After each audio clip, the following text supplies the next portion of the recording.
Hey, welcome to the People's Voice Network. Today we are on a special episode. We have Irami, is that how you say it? Irony.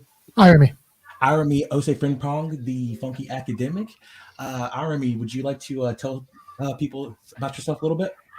Yeah, my name is Irony Frimpong. I run a little website called funkyacademic.com. I have a YouTube channel. I do a show every Thursday in the afternoon before my kids come home and try to clarify the struggle a little bit because that's what you can do, right? With these new mediums. You can't vote for 20 people, but I can talk to 20 people about how they should vote and then let them make the decision for themselves. And that's real power. Awesome. And yeah, and big fan. Been watching for about a little bit over a year now. So, Cool. Yeah, you do great work. And I know Andrew also, you watch too, right, Andrew? Yeah, yeah. All right. Well, I'm hearing some background noise going. All right. Well, I just wanted to ask you. I know we just came right off of the Nina Turner loss again, and last year, the first time I remember you talking about candidates and activists not going into the places that they need to, especially the Black community, and one place being the church. And do you think activists purposefully avoid these communities? Oh, well, okay. So the Black church is interesting because we don't have a lot of institutions, right? Because institutions take money and there's not a lot of discretionary capital. People are always amused when they go to a rap concert and they find a bunch of white people in the audience and they're like, how did that happen? I'm like, well, these are the people who have disposable income and time and the resources to get to the concert. So Killer Mike will admit that like he sings and dances for white people. You go to a Killer Mike concert, it'll be white people in the audience. You go to a Beyonce concert, it'll be white people in the audience because like the tickets are hundreds of dollars, right? So we do not have institutions, and there's a way in which if you don't have institutions, you can't participate in America as abstract individuals, like because you're fighting people through institutions, which is why the organized right can push policies that aren't as popular, like for example, the hardcore pro-life policies, not actually as popular as weaker versions of pro-choice policies, but the right can do it because they're organized. They have organized power. Exactly. So because in democracy is about organized power, the organized people, not necessarily the people unorganized, which is good, right? So there's a reason why you don't have an election, like a poll of the jury after opening statements, right? So like imagine you're going into a trial and the lawyers give their opening statements and then they would just poll the jury after the opening statements and that would be the verdict. No, there's a process.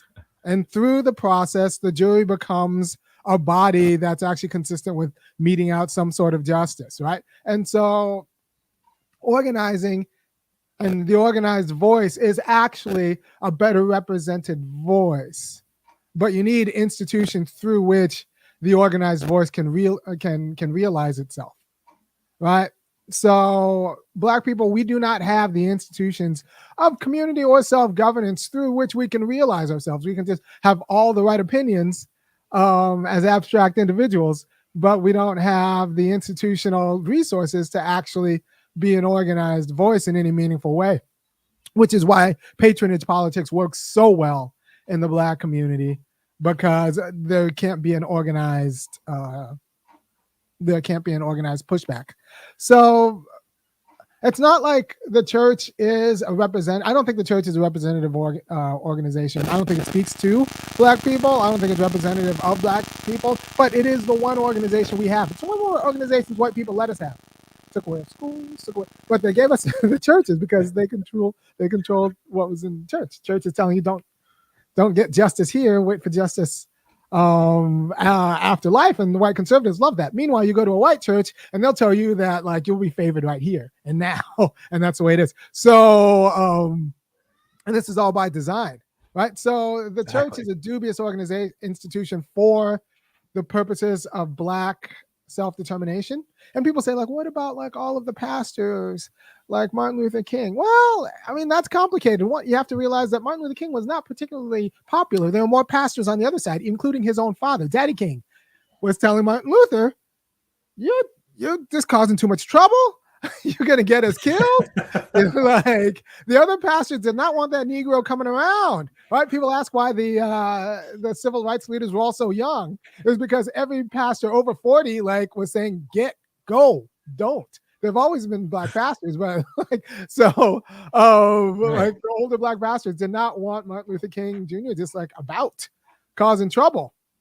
Because it's a fundamentally conservative organization, because that's the way the white people let us have the church. And even HBCUs as institutions of organizational power, people forget HBCUs fired W.B. Du Bois, fired from Atlanta University for taking off a white donor.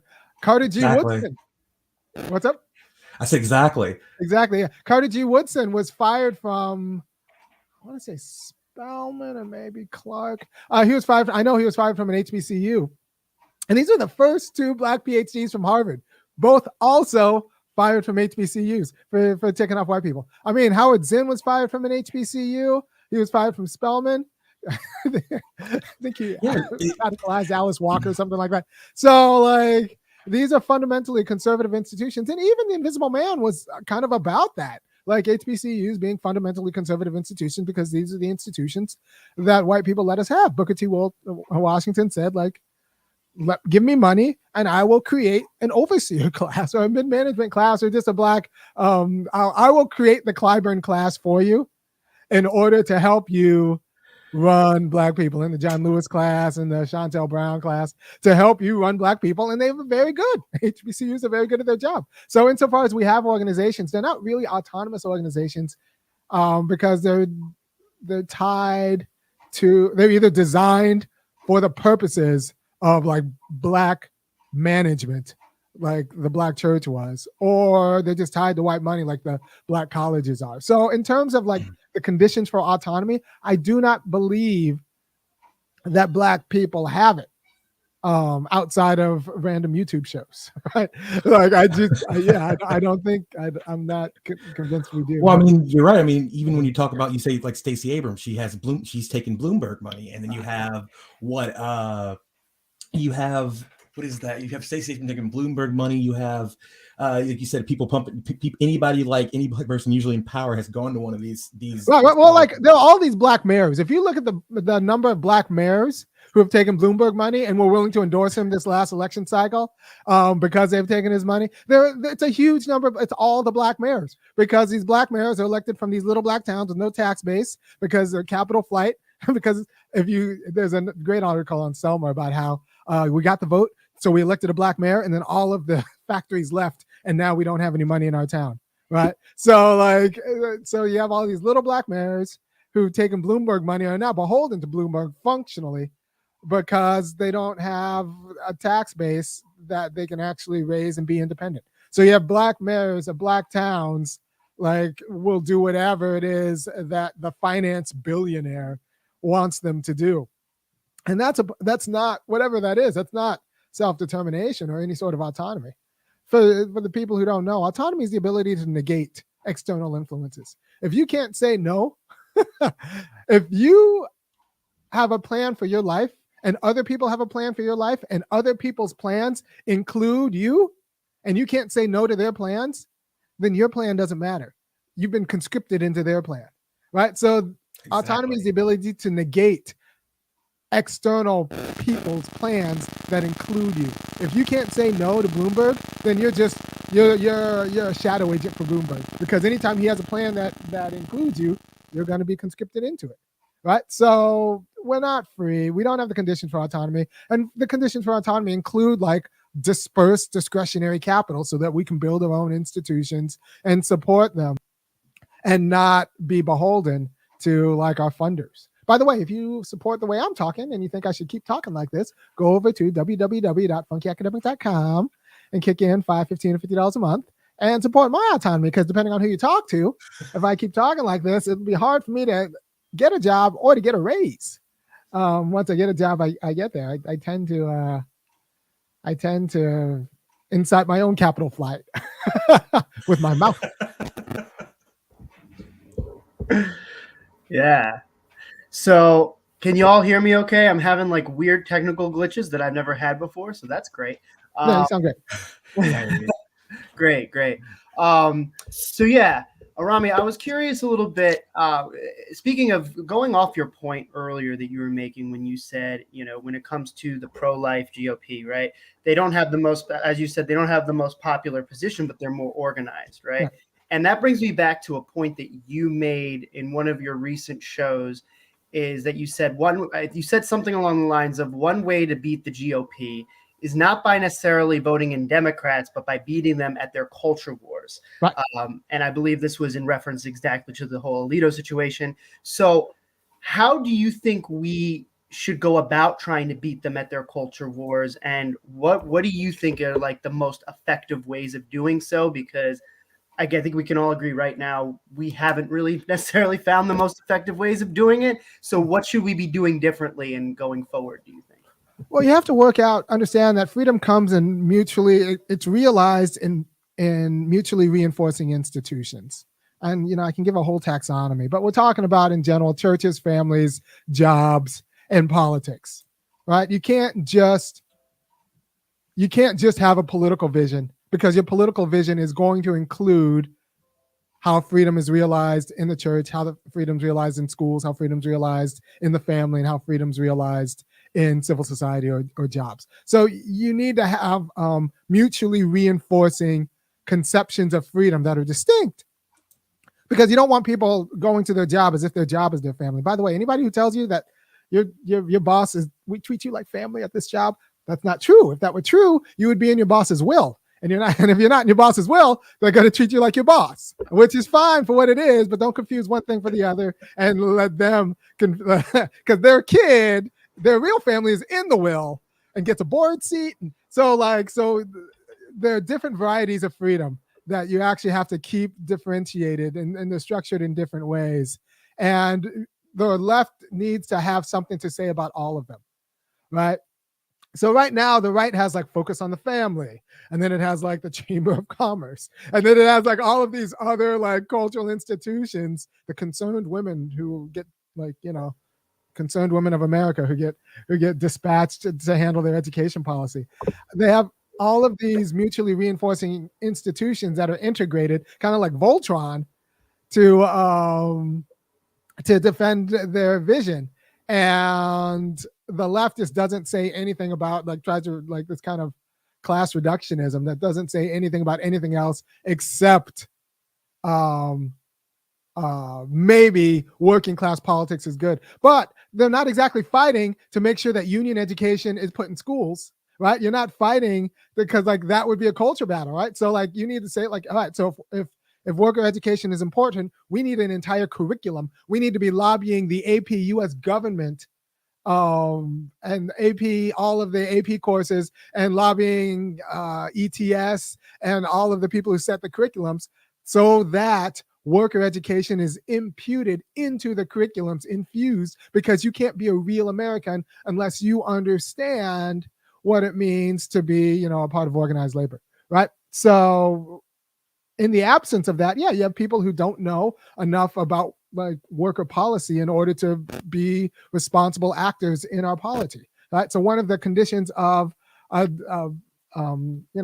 economic security that's required for political independence is going to be a labor movement, to being part of a labor movement. But if you don't know enough about the work of labor for securing the economics that will secure the political independence, then you're not going to fight for the labor movement. And so you'll always be undercut.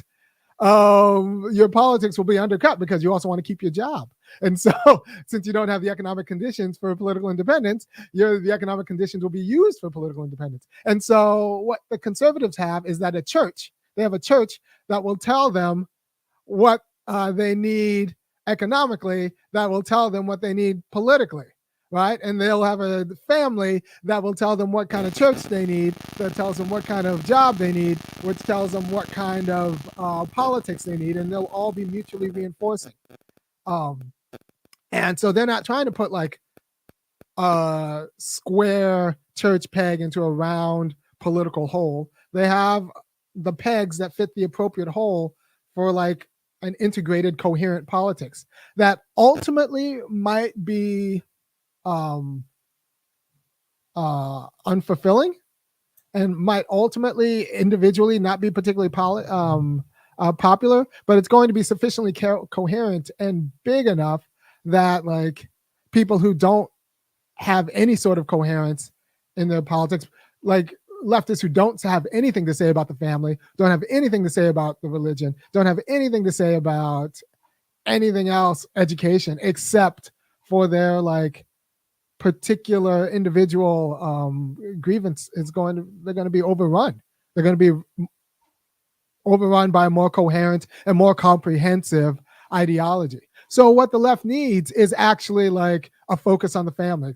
And I wrote a little piece on this about how like the left defense of the nuclear family, what that would look like, right? So the left needs a focus on the family. The left needs to talk about labor unions. The left needs to talk about what needs to be in a public education program so that we have the quality of citizens that we can work with and figure things out, right? So the left needs all like to fight on all of these variegated cultural, non-political institutions that will then allow for a quality of politics that's going to be upheld by the social organizing, right? So if I were king of the left, actually, if I were just a member of if I were a high status member of DSA, what I would do is say that everywhere there's a DSA chapter, you need a liberation theology. You need to be planting a liberation theology church. You need to be thinking about what the equivalent of focus on the family would look like in your zip code. So we need to be supporting families any way we can. We need to think more holistically about the fight. And it would just be a three-pronged solution. It would, like, if you have a DSA chapter, that means, all right, so what are you doing to radicalize your local church? Like whatever the dominant religion is in your zip code.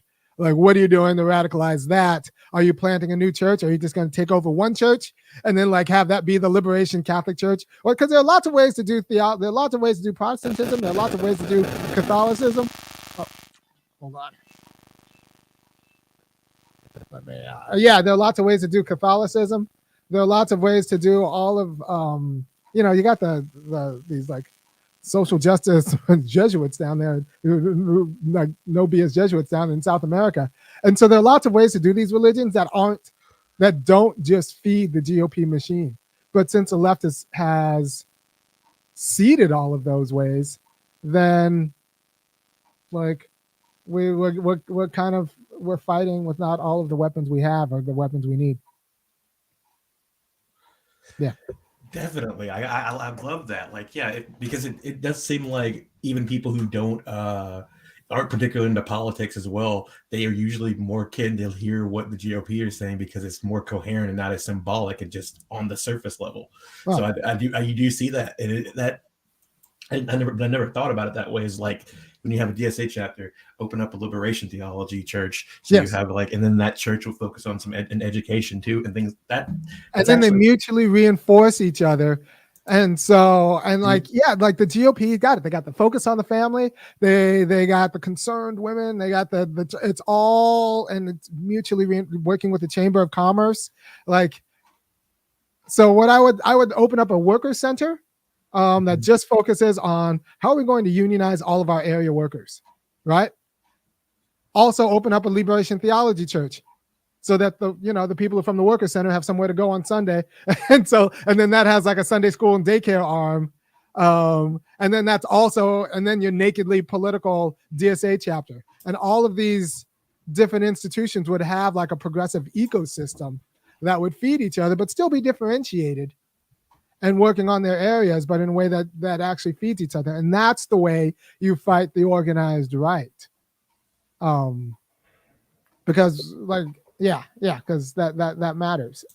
But that's actually taking culture seriously and understanding that politics is the result of and is upheld by all of these non-political institutions. So let's be honest. If you have a screwed up understanding of what the family is, if you think like men are supposed to do this and women are supposed to do this, and this is what the family is, that's going to screw up everything else. That's going to screw up everything else. Like, that's where you're going to get like, well, there's a pandemic, so my wife should should quit her job and watch the kids. And that's where that's gonna screw up. Like that's if you have a screwed up understanding of the family, that's gonna screw up everything. If you have a screwed up understanding of church, and I'm in the American South right now, and there are a lot of people who have very disturbing understanding of like what church means and what Christianity means. I'm in the deep South as well. I'm in South Carolina. Yeah, so yeah, like they're and it does a lot of work in all of these other things, right? So I mean, for example, yeah, like what sex means, who gets to have it, how you can earn it, and like all of that, like it metastasizes. So it's not just something that stays in the church. Like it's going to end up supporting all of these other kinds of distorted social and political views. What kind of music, what kind of dancing you can do, and all of these other things that will just kind of like, it'll be conformed to the distorted church. So either you abolish churches, which I think is a problem because there's a peculiar kind of institution of meaning that comes out of that, or you need to get serious about like, all right, so how do we build liberation theology? Right? How do we build how do we build these worker centers? How do we build these social institutions that will uphold a better political vision that will then like an organ, like reinforce and replenish the social institution? Like that's how I think you build a movement. But a lot of that takes discretionary capital. Speaking of a movement, I was watching one of your recent videos about student loan debt, housing, and reparations. Yes. And you talked about Bill Clinton pretty much telling black people and workers to put themselves in debt to secure themselves in life. Right. They said, like, look, Bill Clinton was he was pretty bold about this, I think. And he didn't mince words. Like, the government's not going to secure you a job or a house, but we can secure you the tools for you to do it yourself. Well, first of all, the government actually could. There was a federal job guarantee, like that was on the table, that FDR, that like we could actually secure people assets, and then Lincoln gave everyone land with the Homestead Acts, so the government could, if the government can and has like actually secured people housing and jobs. But Clinton said, like, I'm not going to do that for you, but what I can do is through these public and private partnerships. And I have a clip. He gets into the public and private partnerships later on in the clip, but I have a clip on my YouTube channel where Clinton says, like, through these public and private partnerships, we can like have you get the loan to get a job. I mean, to get the loan to get educated, and get the loan to get a house, right? And he said that's in 1995. And so 10 years later, turns out those loans were subprime and dicey, and like, then 20 years later, we find out the loans for student education turns out that like they didn't actually mean that you were going to get a better job, right? So you have people who took out these loans on the promise that they were going to be somehow, this was good debt, and this is a condition of freedom to take on this debt, but then are now punished for taking on the debt. And now they got people wagging their fingers about like, well, you're the one who told you to take a debt. So like, I really do think that both with housing and with student loan, it's fraud. We're talking about fraud, like an entire generation. And if you weren't around in the 90s and early 2000s, you didn't really get it. But like, the government told you to go to college. And if you're going to make anything about yourself, like make anything for yourself, you need to go to college. And if you don't go to college and don't make anything for yourself, that's your fault, right? So like, the government told you to go to college, buy a house, and if you don't do it, you're a loser who's financially illiterate and like can't plan your life. And so people went into debt to do these things because we didn't want to actually like come up with the policies that secured people, both like the assets you get from a house and the economic security you get for a job. And so like our lack of politics, like a lack of political concern, ended up pushing all of this political responsibility onto the narrow, slight shoulders of the most vulnerable individuals to then like take on all of this liability. And by the way, companies love the idea that they don't have to do on-the-job training anymore. That we can get that like workers will individually take on the risk and the liability of getting the training through a university. And then the companies can like now pick between workers or fire them at will. And it's not, they're not on the hook for making it work out. There used to be a thing called on-the-job training right now, but and so companies love this idea that they can individuate the risk and the liability for training workers. And I think it's really irresponsible for us not to deal with this in a more like in a public and like real government solution, and just like force people to take on all of that risk for like a job that might be there or might not. That's the thing about markets. We want them to be dynamic and fluid, which means the job might not be there. I'm sure someone worked at, I'm old enough to remember Towers Records, right? Like you were a Towers Records manager or Blockbuster manager. And like that was where your whole dignity is, but we want a dynamic market. So we need to secure those people a job. Or like I'm sure there's some people who were Toys R Us managers and like learning the Toys R Us systems, and they were that was a very big part of their identity and their way of life. And then Toys R Us went the way of the dodo bird. Like 5 years ago, and now it turns out it's coming back. Right? So I didn't even know that. Yeah, no, it turned out Toys R Us is like that. yeah. No, look, like I mentioned this to my students about a week ago, and someone Googled and they're like, yeah, they actually are coming back. About 2 weeks ago, it turns out that they're launching like 400. So, but like, you shouldn't have your life like that's. You can't make plans if your life is that unstable. So you need a quality of economic security that will allow for you to make plans, because that's what freedom is. That's what freedom is. If your audience doesn't know, a lot of freedom is just about the ability to make plans and realize them. If you can't make plans and realize them, or you're hostage to other people's plans all the time, then you're not free, right? So you need to be able to make plans and realize them, and there's going to be a quality of economic security that goes along with it, right? And so like if your organization is a dues-paying organization and they depend on everyone's dues, that means all of your members need to have like a secure job. Right? It doesn't need to be the same job, but they need like some sort of economic security for like the institution to be economically secure.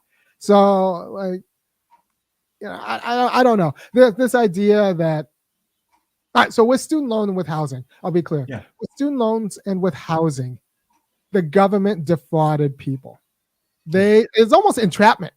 Well, that's what I was going to say. I was going to say you actually used the word entrapment, and that's I was wanted you to talk a little bit more about that. I think it might be entrapment because we got you to do things that you weren't really going to do, but we got you to do things that you could have done and maybe have done, but we got you to do it, and then now we're going to punish you for it.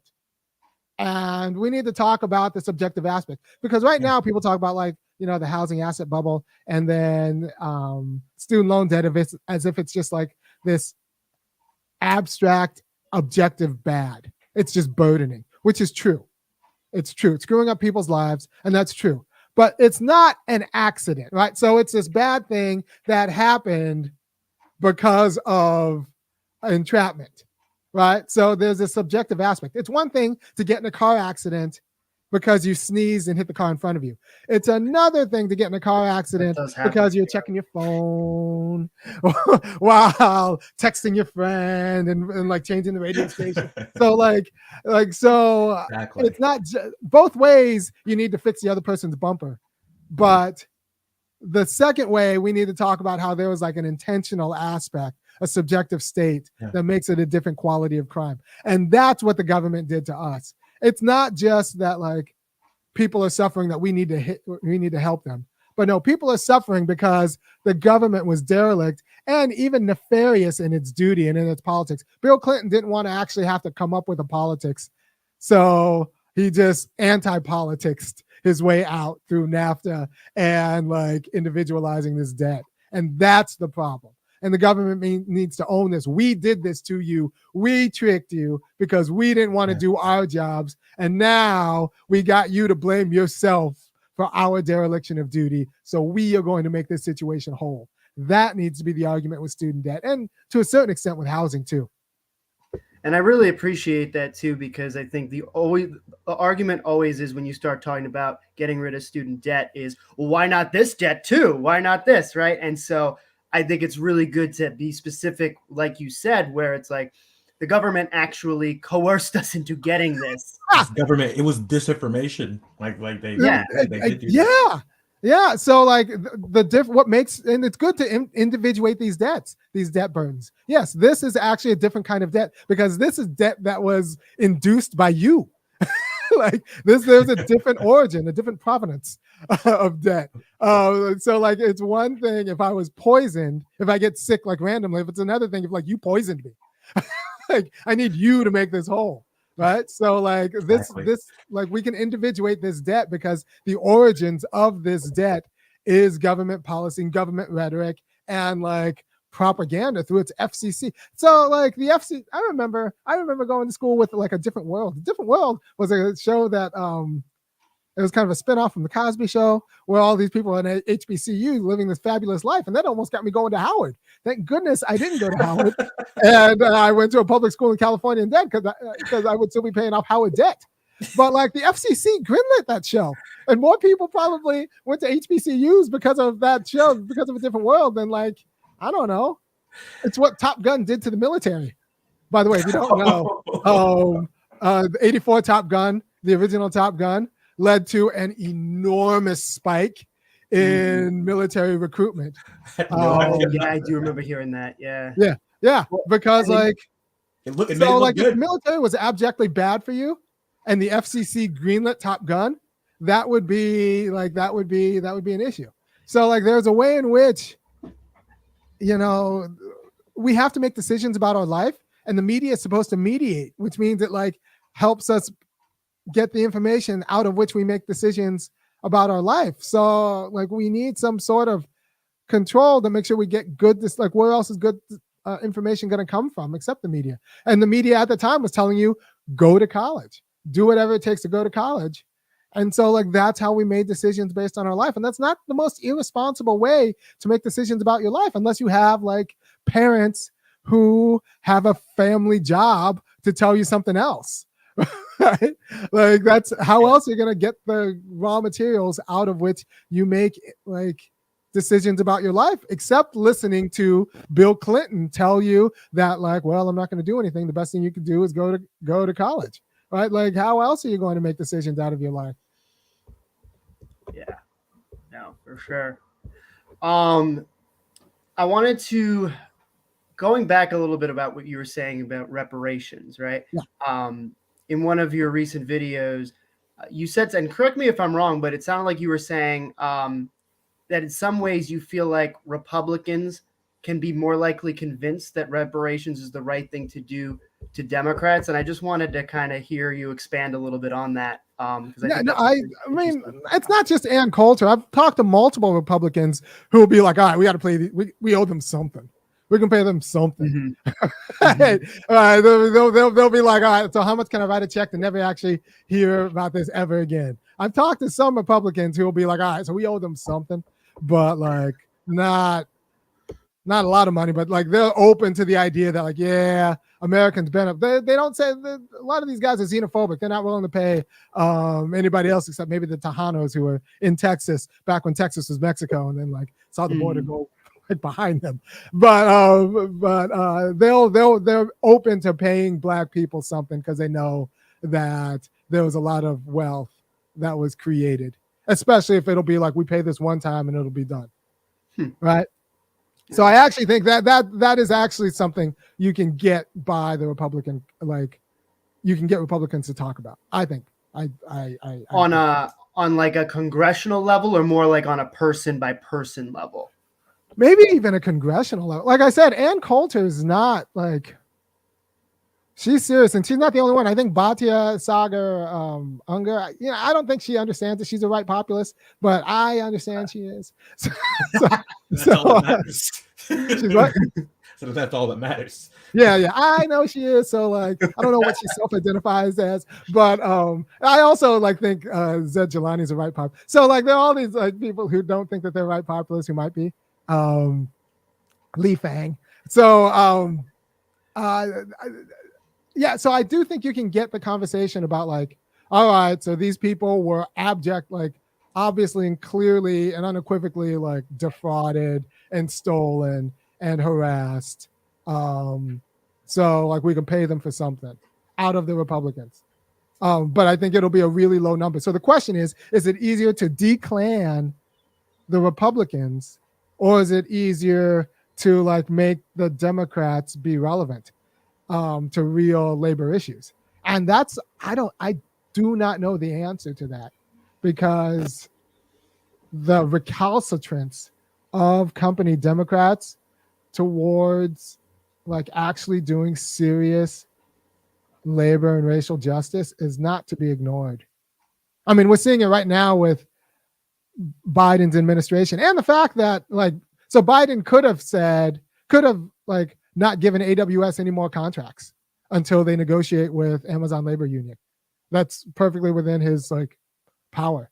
And that's like what he suggested he was going to do when he ran. He said, I'm not working with this guy, like no union busting company is going to work with the federal government. That's when he ran. That's what Biden said. But he just gave AWS $1 billion contract, knowing that they are aggressively fighting all unionization in their Amazon stores, right? So what is it going to take to actually make company Democrats serious about labor and racial justice? I don't know. And is it going to be harder than declanning the GOP? I'm not. I don't know. People are recalcitrant. That is a very good question. And speaking of Zed Jelani, how was it debating him? Yeah. I mean, so Zed, I can say this because it's what I think, and it's actually important. And I think the viewers need to. I don't know how many people are watching this, but they might get a little bit upset about what I'm saying.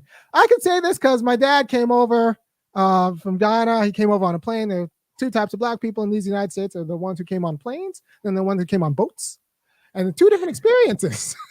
The people who came on planes after 1965 on like some education visa, like it's a different kind of cultural thing than the people who were kidnapped and then like, you know, tortured in concentration camps called plantations in the United States, and then, you know, tortured in sharecroppers. So Zed Jelani is one of the class of immigrants that came over on planes. And, you know, you come over for a very orderly white supremacy. A very orderly white supremacy is actually, it's got a lot of perks. Yeah. Orderly white supremacy, as long as you follow their rules, you don't ask for too much, you do what they ask, you study, there are a lot of perks. You get your suburban McMansion. You don't get any, you might even get a little bit of a semblance of public power. But like, as long as you know that you're just renting this country, it's a long-term lease. You have a long-term lease on America. And as long as you don't tick off the whites too much, it's actually it's a long-term lease on like a nice thing. And, you know, apparently Elon Musk lives his whole life on loans. So it's a long-term loan that they're offering you, and it's a nice life you can get. It's a nice life you can get, unless you actually do something that ticks them off. For example, score too high on the SAT. And then they'll get mad and like either institute quotas like they did for the Jews in 1920, or they'll do what they're doing for Asian Americans in California and just say that the SAT doesn't matter anymore because too many Asian Americans are outscoring us. And so, so you're leasing America from the whites, and it's an orderly white supremacy.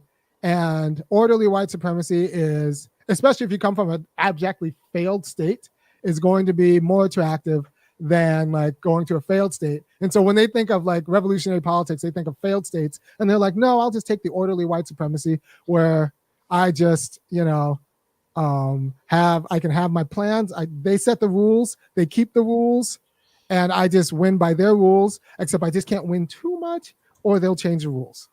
And that's the deal that Zed Jelani likes about America. Honestly, I think that's Saga and Jetty's deal with America. I think that's a lot of people's deal with America. It's an orderly white supremacy. That's what they promised me. That's what Trump promises people, an orderly white supremacy. And that is more attractive than other things. I'll just say, like, yeah, I mean, I see Zed Jelani a lot on Twitter, and whenever there's any sort of issue that involves race, he always goes out of his way to try and say, no, it's not about race. Like, it's almost like it's his job. And as a white person, I can also see how many white people he is really bringing over to the right and being race reductionists. And it just, there's something really, about him that's so true. specifically that just You're pisses right on me that, off Andrew. in that way. And I don't know. Yeah. Yeah, I see that when I also see that you see that when Sagar's talking too. It's like, Yeah. you're pushing some politics that I don't really think that you understand what you're like. I think you're just trying to like stay safe. Yeah, well, but like orderly white supremacy is very lucrative and very comfortable, right? So like orderly white supremacy, like if you just follow the rules and do what you're told and keep your head down, but for the most part, don't try to upset it. They don't like understand how it validates the white supremacy too. It validates everything that's, you're like, oh, you could rise up. It's like you're an anomaly. You're not the standard. And the only deal is with orderly white supremacy is make sure that black people don't get too mouthy. Like that's the only cost. That's the only cost of orderly white supremacy. Just make sure that So, that's true. the white supremacy stays white. And if you all start beating us on everything, we reserve the right to like change the rules. Like that's what you saw with Jewish Americans in the early 20th century, and that's what you're seeing with Asian Americans in California. We reserve the right to change the rules if you start beating us at everything, because we'll let you win individually, but like we're not going to let you take over the things we like. Well, I think we were actually coming up in a little bit of time. I wanted to ask you, one more question. I wanted to ask you, what are some of your favorite books? Oh, gee. Oof. I don't know. Depends where you are in the struggle. It's funny because I always feel a little bit weird because Obama and I like the same book. In Dubious Battle by John Steinbeck is actually a really good book. I actually, yeah. I like Steinbeck as just a regular guy, but In Dubious Battle actually gets a lot of kind of the ambiguities of organizing. Very good. I've been, I read hard philosophy for the last few years, and that stuff. Oh, I got it. That might have been a little bit loud. Actually, what the Bible should be for leftists, if you're really serious, it's a little bit academic, but I do think it's reasonable and lays out all of the arguments for all of the programs we should be fighting for, is Democracy Unchained by Winfield. Democracy Unchained. By who? Winfield. Richard Dean Winfield. Democracy Unchained. I think I read that book.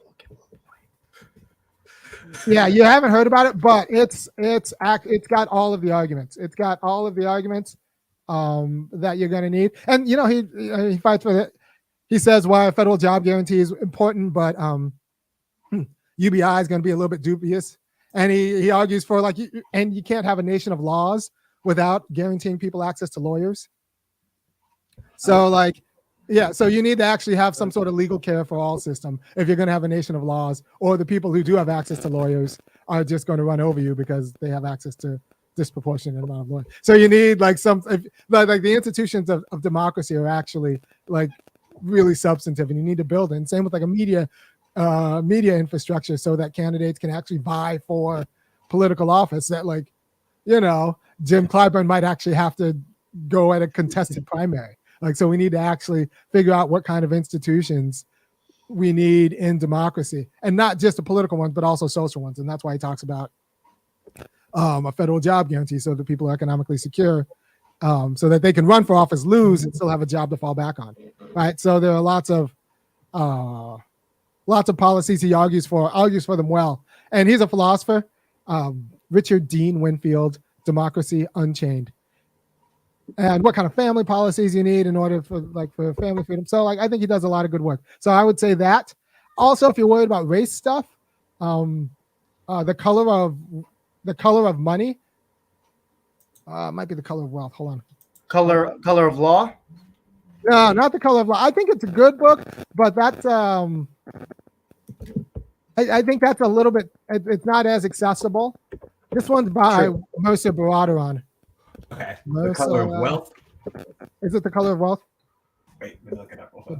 Color of Money. Color of Money, Black Okay. Banks, and the Racial Wealth Gap. Okay, I have heard of that book. Yeah, The Color of Money, Black Banks, and the Racial Wealth Gap. She just does a very reader-friendly job of kind of walking through the domestic terrorism that Black communities have faced that accounts for the wealth gaps. And it's really accessible. It's a lot more accessible for everybody. It's a lot more. It's really accessible. A lot of people. It's like if you have someone, like if you have like a white person who's very skeptical about reparations, but like is interested in reading, like history. That's actually it's not the longest book, and it's accessible. It's the Color of Money by Mercer Baradaran. How Black Banks. It's a good book. And it's accessible, and I think it's just a good starting point, because after you get it, you just kind of see how we kind of took America's problems,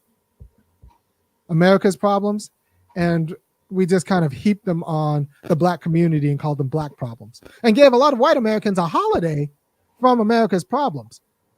Right? So like they were all like, what to do with like the fact that we ran concentration camps / plantations, and we still need those goods. That's America's problem, but we made it a Black problem. And what would it? And while a lot of people got a holiday from that problem and got to make a lot of money from like a subsidized holiday from that problem. So like, what do we do to like make this whole as America's problem and make America whole? And she just does a really good job of laying down the arguments for and the history for why that's the case. Also, actually. Now I think about it, you have me think about books. Private Government by Elizabeth Anderson. That's another accessible book. It's a little bit philosophy heavy, but like it's popular enough. Private Government, and it's just about government is people telling you what to do, and it's necessary to organize. It's not necessarily the state, right? So it used to be the case that churches and families told you what to do, but then we had markets that kind of emancipated us from the sway of churches and families and feudal lords, right? This was a good thing. This is when the market was seen as progressive, right? Because like it wasn't, I wasn't going to become a plumber because my parents were plumbers, or a carpenter because my parents are carpenters. I get to choose my occupation according to what people needed in the market. So this was like progressive, right? Yeah. So, but what that does is shift, that works in an economy with independent entrepreneurs where everyone can just kind of open up their own shop, a pre-industrial economy.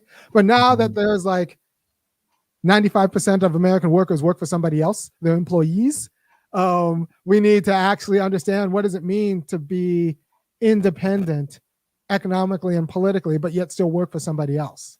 And we never actually figured that out. So there are a lot of private governors. And she has this nice story about in Amazon about like, so they'll come into a town, wipe out all the other jobs, and now everyone works for the Amazon factory. That's great. But then Amazon factory decides like all of these aspects of your life that aren't particularly great. And they're not doing it with respect to like actually your own sort of sovereignty over your body. Instead, they're doing it with respect to shareholder profit, which might not be good. And so she has a story about how there was an Amazon warehouse and they were trying to decide whether to install an HVAC system. Heating and cooling system, air conditioning. And so they, a bunch of management consultants from McKinsey actually went in, kind of ran the numbers, and they were like, well, you don't really need an HVAC system. What you need is to park a few ambulances outside. So when people stroke out, you could just rush them to the hospital. We ran the numbers, and it's cheaper if you just kind of have like a few ambulances and a driver outside. So if someone like faints on the job, you can just kind of rush them to the hospital.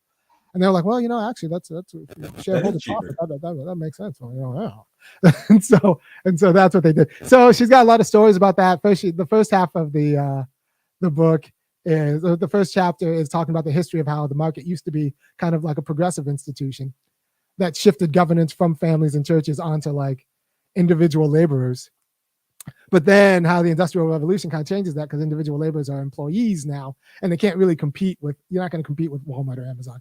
And so we need to figure out a way to get rid of the private government's power to like dictate your life. Jeff Bezos shouldn't be dictating my life, right? So the idea, like the aspects of my life.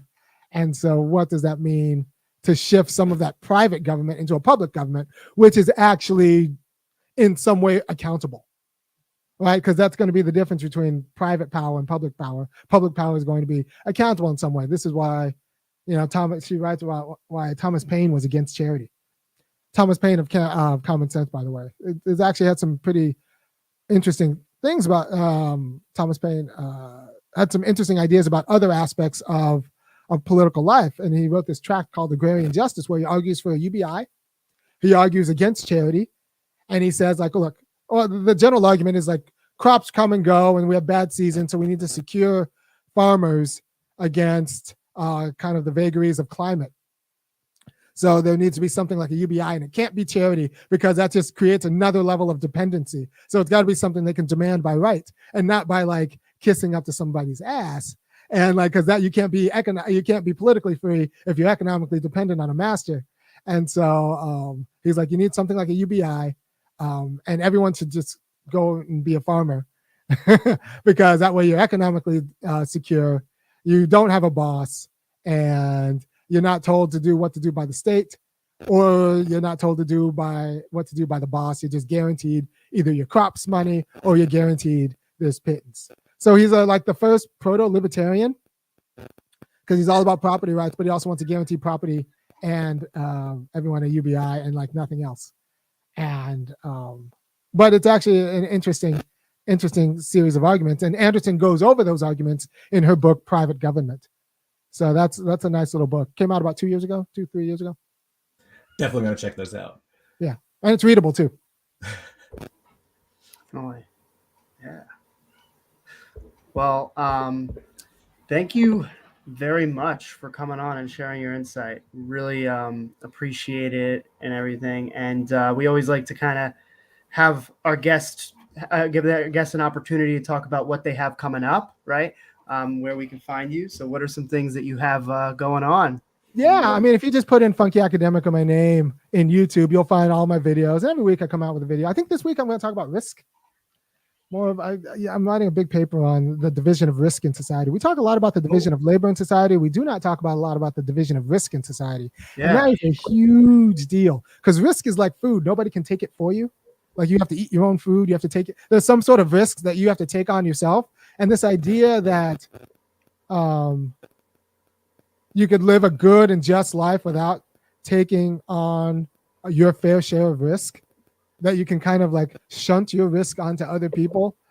It like does a lot of work. So I think I'm going to do another episode on risk and the division of risk in society and how there needs to be justice in the division of risk. And, we have to be honest. You can't avoid all risk and be good at the same time.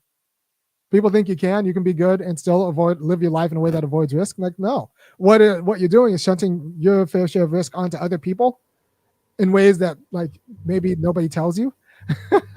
And it becomes a problem for organizing a community. So what we need to do is kind of habituate or inure people to the quality of risk that's required for us to be, democratic citizens. Awesome. And Irony, we'd love to have you back at anytime you want to, or anytime we reach out. That'd be awesome. It was a great conversation. Great. Yeah. No. Doors always open. Good. So, real quick, what do you think about what does Nina Turner do next? Like what? To be honest, I think she should start trying to work a lot more out of the system with activists and things like that. And try to rally more independent support. I mean, she has a name. I know she was trying to do with what was it, MPP, but MPP turned out to be like a hoax, and they're still they're still doing their dirty deals and all that kind of crap that's going on with them. One thing I have noticed, and this is, of course, after she loses, and it's very clear that she is not welcome in the Democratic Party, is that she is starting to come back to being much more critical about the party itself, which I don't know. some people are thinking she may run independent for president. I think that's a long shot. But yeah, I mean, it's not. I mean, the idea is that if you could, I mean, imagine what I could do if I just got on the debate stage, right? So just putting the arguments out there changes. That's true. Changes, but I don't know if she's. I don't know. I think it's good that she's jaded. I saw one interview I saw, she seemed actually really kind of jaded about the Democratic Party because apparently a lot of the squad members themselves capitulated. like in her race, and they didn't support her. They all came voted in like in the AFC came in like a day or before. Yeah, which is useless. Yeah, and the fact Mark Pocan, man, he is the most ungraceful politician. He just completely telling on the whole progressive caucus that they all voted to endorse Shontel Brown. Like, if that doesn't show you what's going on, I don't know. Yeah.